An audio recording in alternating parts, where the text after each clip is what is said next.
Okay, here's one I've been meaning to read for a long time. It's Postal, the Complete Collection, and this is by Top Cow. It's by Matt Hawkins, who kind of is the purveyor of Top Cow now. Um, he's been running the company for a while, and this is like a big epic. It's like 25, I think, plus issues here. And so this is hardcover, and it is out of print as of now. It's getting a little bit harder to find. And it's a very interesting, kind of weird story. I'm not going to be able to flip to the back. There are some nudity that comes in towards the end of it, just a little bit, not a ton. I guess Brian Hill worked on this also.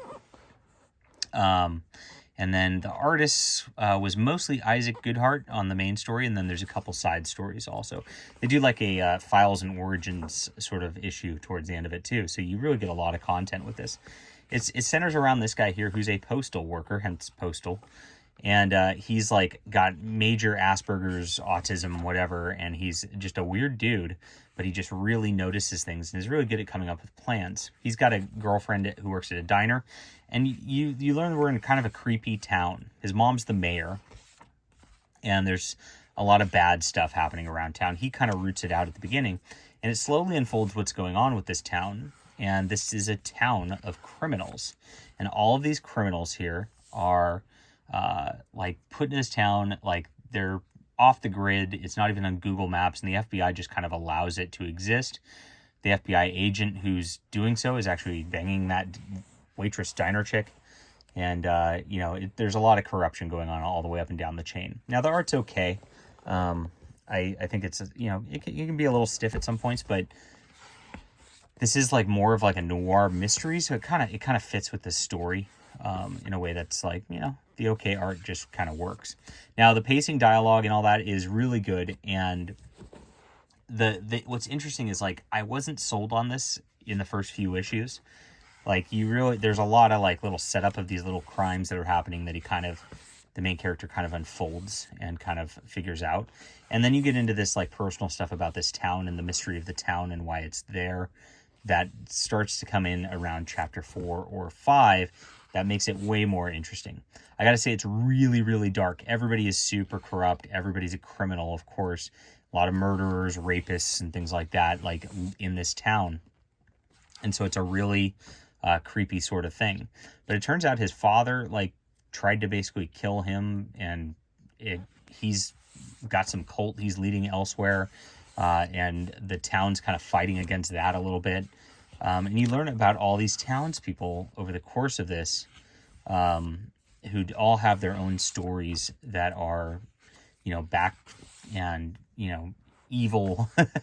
And then they're trying to like get redemption sort of by just being able to live their own lives. And then sometimes they just fall into traps.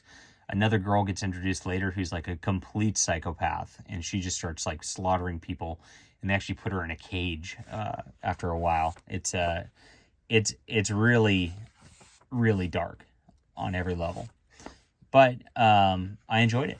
I still like at some point it gets so gripping that you can't put it down. And I'd say like this is a horror sort of situation set up. Here's the girl I was talking about right before, and she shows up and starts murdering people.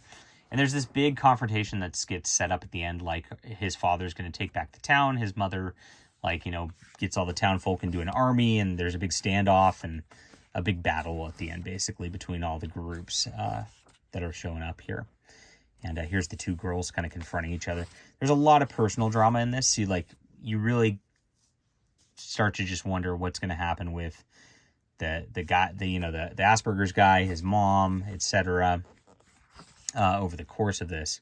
I do like the coloring. The coloring adds definitely to the moodiness of the whole situation through this deal. And I think I'm going to stop flipping through this just because I'm a little scared of showing up on the nudity pages. But it's very character centric. It is very dark.